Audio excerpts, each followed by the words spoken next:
हरे कृष्ण। ओम नमः शिवाय। आज मंगलवार के दिन बड़ी ही दुर्लभ कथा सुनाती हूँ। आप लोग मन चित और ध्यान से कथा का पूरा श्रवण अवश्य कीजिएगा। कथा आधा अधूरी नहीं सुनी जाती है। मंगलवार को जो व्यक्ति व्रत करते हैं उनकी कथा सुनने का बहुत ही फल प्राप्ति होती है। प्रेम से बोलिए अंजनी पुत्र बजरंगबली महाराज की जय। कथा पौराणिक कथा के अनुसार एक बार नैमिषारण्य तीर्थ पर 1888,000 ऋषि मुनि एकत्रित होकर सूत जी से पूछने लगे, हे महामुनि, हे महाबली, अपने अनेक पुराणों के कथा बताए हैं और सुनाए हैं, अब कृपा करके हमें ऐसा व्रत के कथा सुनाइए कि बताइए जिसके करने से मनुष्य की संतान की प्राप्ति हो और तथा मनुष्य की रोग शोक अग्नि श्राप दुख इत्यादि का भय दूर हो जाए। कलयुग में सभी मनुष्य प्राणियों को जीवों को आयु बहुत कम है। इस पर यदि उनके कोई चिंता के कष्ट लगने लगे तो फिर श्री हरि की चरण में कौन अपना ध्यान कैसे लगा सकता है। सूत जी कहने लगे, हे मुनियों, आपने लोक कल्याण के लिए बहुत ही उत्तम बात पूछी है। एक बार युधिष्ठिर ने भगवान श्री कृष्ण से लोक कल्याण के लिए यही प्रश्न किए थे। भगवान श्री कृष्ण अपने युधिष्ठिर की संवाद में आपने सामने कहते हैं, ध्यान पूर्वक सुनिए। यह एक समय हस्तिनापुर में एक राजसभा में योगराज श्री कृष्ण बैठे हुए थे।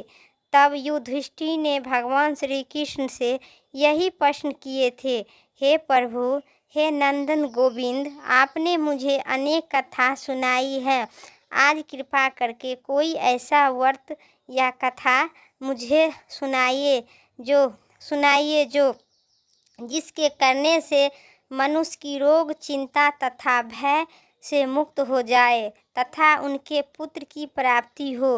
हे प्रभु, बिना पुत्र के मनुष्य की जीवन व्यर्थ है। हे प्रभु, यह नरगामी होते हैं। बिना पुत्र के बिना मनुष्य पितृ नहीं पाते हैं, छुटकारा कभी नहीं पा सकता है और न नरक के नरगामी नहीं होते हैं। तो हे भगवान श्री कृष्ण ने कहे, हे राजन, एक बार प्राचीन इतिहास की बात सुनाता हूँ, आप उसे ध्यान पूर्वक सुनिए। कुंडलपुर में नामक एक नगर था। नंद नामक एक ब्राह्मण, महाविद्वान ब्राह्मण रहता था। उनका गुजारा जैसे तैसे चलता था, परंतु वह बहुत दुखी रहता था क्योंकि उनके कोई संतान नहीं था। उनकी पत्नी सुदंता पतिव्रता थी। वह भक्ति पूर्वक हनुमान जी की आराधना करती थी और मंगलवार के दिन व्रत करके अंत में भोजन बनाकर हनुमान जी के भोग लगाकर और स्वयं भोजन करती थी। एक बार मंगलवार के दिन गृह कार्य में अधिक होने के कारण वह हनुमान जी की भोग नहीं लगा सकी। इस पर उसे बहुत दुख हुआ।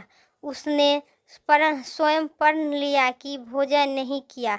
प्रण किया कि अब मैं अगले मंगलवार को हनुमान जी को भोग लगाकर अन्य जल ग्रहण करूंगी। ब्राह्मणी सुदंता ने प्रतिदिन भोजन बनाती थी, श्रद्धापूर्वक पति को खिलाती थी, परंतु स्वयं भोजन ग्रहण नहीं करती थी और मन ही मन श्री हनुमान जी की आराधना करती थी। इसी 6 दिन तक ब्राह्मणी सुदंता अपने प्रण के अनुसार भूखी प्यासी निहार रहती थी, परंतु 7वें दिन मंगलवार को प्रातः काल बेहोश होकर गिर पड़ी। तो सुदंता की इस असीम भक्ति से श्री हनुमान जी प्रसन्न हुए और उसने सम्मुख प्रकट होकर बोले, सुदंता, तेरी भक्ति से मैं बहुत ही प्रसन्न हूँ, तू उठ और वर मांग। सुदंता अपने आराधना देव श्री हनुमान जी को अपने समक्ष पाकर आनंद से विमुख से होकर उनके चरण में गिर पड़ी और कहे, हे प्रभु, मेरे कोई संतान नहीं है, कृपा करे मुझे संतान की प्राप्त करे। हनुमान जी कहे, तेरी इच्छा पूर्ण होगी, तेरी यह कन्या उत्पन्न होगी।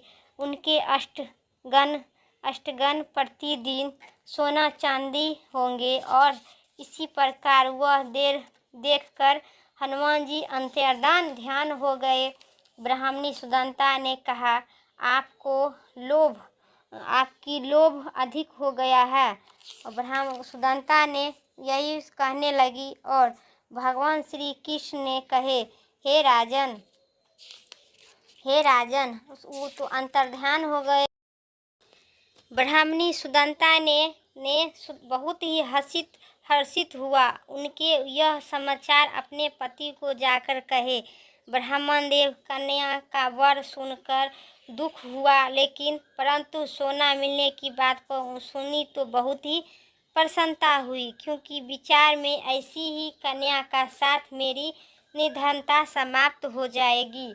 और श्री हनुमान जी की कृपा से यह ब्राह्मणी गर्भवती हुए। 10वें महीने में उसने एक बहुत सुंदर कन्या का जन्म दिए। यह कन्या अपने पिता के घर में ठीक ठाक उसी तरह बढ़ने लगे जिस प्रकार शुक्ल पक्ष की चंद्रमा बढ़ते जाते हैं, उसी प्रकार वह भी बढ़ने लगे।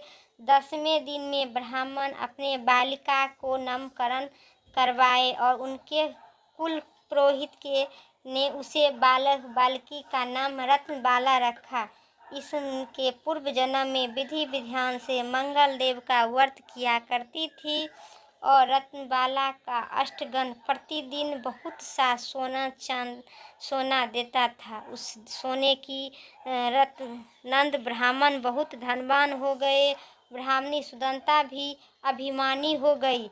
एक समय बीतने पर यह 7 रत्नबाला 10 वर्ष को ही हो चुकी थी। एक दिन सुदंता ने अपने ब्राह्मण से कहा, हमारी पुत्री रत्नबाला बहुत योग हो गया है, अतः कोई सुंदर तथा योग वर देखकर उसका विवाह कर देना चाहिए। यह सुनकर नंद ब्राह्मण बोला, अभी तो रत्नबाला बहुत सी छोटी है, इसके पश्चात इसके वर्षी छोटी है। ब्राह्मणी कहे, शास्त्र की आज्ञा है कि कन्या 8वें वर्ष में गौरी, 9वें वर्ष में रोहिणी और 10वें वर्ष में कन्या के पश्चात रत्नबाला हो जाता है। गौरी 10वें वर्ष में पाताल लोक में और रोहिणी में दान करने से वैकुंठ लोक में, कन्या के दान करने से इंद्रलोक में सुखों की प्राप्ति होती है। माता पिता को यह, हे पतिदेव, अगर रत्नबाला का दान किया जाता है तो घोर नरक की प्राप्ति होती है। इस पर नंद ब्राह्मण ने कहा, अभी तो रत्नबाला 10 वर्ष की हो है, मैं तो 16 साल की कन्या को विवाह करवाए हैं, अभी इतना जल्दी क्या है। ब्राह्मणी सुदंता ने कहे, आपको लोभ अधिक हो गया है। अगर 11 वर्ष के कन्या का विवाह नहीं होता है तो उनके मानसिक धर्म रक्त का पिता अपने बड़े भाई भ्राता को पान करना पड़ता है। शास्त्र में कहा गया है कि यदि माता पिता और बड़े भाई रजवाला कन्या को देखते हैं तो नरक के गामी होते हैं।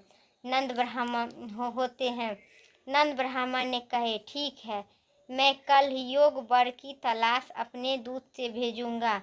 दूसरे दिन ब्राह्मण ने दूत को बुलाकर और कहा, मेरी कन्या जैसी सुंदर है वैसे ही सुंदर वर के लिए तलाश करो। दूत स्वामी की आज्ञा पाकर खोजने के लिए चले पड़े। अनेक गांव घूमने के बाद उसने पपाई गांव में एक सुंदर ब्राह्मण युवक देखा। तो यह बालक, जिसका नाम रामेश्वर था, बहुत गुणवान था। रामेश्वर और गुणवान दूत ने इस सुंदर गुणवान को पुत्र को बारे में अपने स्वामी को पूरे विस्तार से बताए। ब्राह्मणानंद को भी रामेश्वर का इच्छा लगा और फिर एक शुभ मुहूर्त में विधि पूर्वक रामेश्वर की कन्या का दान करके करके ब्राह्मणी संतुष्ट हो गए। परंतु ब्राह्मण नंद ने अपने मन में लोभ भय हुआ था कि इनके रत्नबाला का कन्यादान कर दे तथा परंतु वह बहुत घिन था। उसने विचार किया कि रत्नबाला जब ससुराल चली जाएगी, इससे जो सोना मुझे मिलता है वह आगे से नहीं मिलेगा। मेरे पास जो धन भी था कुछ इसके पश्चात विवाह में खर्च हो गया और शेष जो बचा है वह भी कुछ दिन के पश्चात समाप्त हो जाएगा। मैंने इसका विवाह करके बड़ी ही भूल की ही। उनके विचार किए कि अब कोई ऐसा उपाय करूं कि रत्नबाला मेरे घर में ही बनी रहेगी। लोभ रूपी राक्षस ब्रह्मानंद की मस्तिष्क पर छाया था कि रात भर सैया पर बेचैनी से करवट बदलते बदलते उसने एक कूढ़ निर्माण किया। उसने विचार किया कि जब रत्नबाला अपने पति रमेश्वर उसे अपने घर वापस ले जा रहा होगा, वह तो मार्ग में उसका मैं वध कर दूंगा। अपनी पुत्री को अपने घर वापस ले आऊँगा, जिससे नियम रूपी उसके सोना भी मिलेगा और सामाजिक रूप कोई मनुष्य दोष भी उसे नहीं दे सकता है। प्रातः काल हुआ। नंदबाला ब्राह्मण उसकी पुत्री सुदामा अपने जयमाता जमाई तथा पुत्री को बहुत सारा धन देकर विदा किए। रमेश्वर अपनी पत्नी रत्नबाला को लेकर अपने नगर की तरफ चल दिए। तब धन देकर विदा ब्रह्मानंद महालोभ में भस्मीभूत हो गए। पाप पुण्य के विचार भी भूल चुका था। अपने भयंकर चाकू से निर्माण कर कार्य रूपी देने के लिए उनके अपने दूतों को मार्ग में अपने जमायु को वध करने के लिए पहले से भेज दिया था। दूत ने ही छिप कर बैठ गया और जैसे ही रमेश्वर उनके छिपे स्थान पर पहुंचा, ब्राह्मण के दूत ने स्वामी की आज्ञा के पालन करते हुए रमेश्वर का वध कर दिया। इसके पश्चात उनके यह समाचार ब्राह्मण तक भी पहुंचा। अपने जमाई के वध के समाचार प्रातः नंद ब्राह्मण का स्थान पहुंचा और रुदन करते हुए अपनी पुत्री से बोला, पुत्री, मार्ग में लुटेरे ने तेरे पति का वध कर दिया है। भगवान की यही इच्छा था। इच्छा का आगे किसी का बस नहीं चलता है। अब तू घर चल, बस यह रहकर ही शेष जीवन व्यतीत करना। जो भाग में लिखा है वही होता है। अपने पति की अकाल मृत्यु से रत्नबाला बहुत दुखी थी। करुणा रुदन कर रही थी। करते हुए अपने पिता से बोली, हे पिताजी, इस संसार में जिस स्त्री को पति नहीं है उसका जीना व्यर्थ है। मैं पति के ही साथ अपने शरीर को जला दूंगी और सती होकर अपने इस जन्म को माता के नाम तथा सास ससुर का यश का समर्थक करूंगी। ब्रह्मानंद देव अपनी पुत्री रत्नबाला को वचन सुनकर भावुक हो गए और यह विचार करने लगे कि मैंने व्यर्थ में जमाई को वध का पाप अपने सिर पर लिया हूँ। रत्नबाला अपने पति के साथ अपने प्राण तक देने के तैयार थी। मेरे तो दोनों तरफ से ही मरण हो गया। धन तो अब नहीं मिलेगा। जमाई वध के पाप स्वरूप यमता भी भुगतनी पड़ेगी। यह सोचकर बहुत ही दुखी हुआ ब्राह्मण रमेश्वर की चिता रचाई। रत्नबाला सती होने की इच्छा से पति का सिर अपनी गोद में रखकर चिता में बैठ गई। जैसे ही रमेश्वर की चिता में आग लगाई, वैसे ही प्रसन्न होकर मंगल देव वह प्रकट हुए और बोले, हे रत्नबाला, मैं तेरी पति भक्ति से बहुत ही प्रसन्न हूँ। तू वर मांग। रत्नबाला ने अपने पति की जीवन दान मांगी। मंगलदेव रत्नबाला तेरा पति अजर अमर है, यह बड़ा विद्वान भी होगा, इसके अतिरिक्त जो कोई इच्छा हो वह मांग। हे रत्नबाला ने कहा, मैं यहाँ हे आग्रह करती हूँ स्वामी, यदि आप मुझ पर प्रसन्न हो तो मुझे यह वर दीजिए, जो कोई मनुष्य मंगलवार का व्रत के दिन प्रातः का लाल पुष्प लाल चंदन से पूजा करे, आपका समक्ष स्मरण करे, उसे रोग शोग न दे, व्यंजन न दे और विरोग न भी दे, श्राप अग्नि तथा शत्रुओं का भय से दूर रखे। जो स्त्री मंगलवार का व्रत करे वह सभी विधवा कभी न हो। मंगलदेव कहे, तथास्तु, ऐसा ही होगा। यह कहकर अंतर्ध्यान हो गए। मंगलदेव की कृपा से रामेश्वर जीवित होकर रत्नबाला के अपने पति को पुनः प्राप्त कर बहुत ही प्रसन्न हुई और रामेश्वर अपनी पति पत्नी अपने नगर को चले गए। इसके बाद दोनों पति पत्नी मंगल देव का व्रत प्रत्येक मंगलवार को करने लगी और मंगलदेव की कृपा से लोक का सुख ऐश्वर्य भोगने लगा। अंत में स्वर्ग लोक की प्राप्ति हुई। जो मनुष्य मंगलदेव की मंगलवार का व्रत करता है या कथा सुनता है, उनके भगवान कभी विधवा न होने का वरदान देते हैं। जैसे रत्नबाला रामेश्वर के हनुमान जी दिए ज्ञान दिए, वैसे ही मनुष्य को भी देंगे। तो प्रेम से बोलिए बजरंगबली महाराज की जय, अंजनी पुत्र पवन सुत हनुमान की जय। तो आइए अब आरती का श्रवण करते हैं।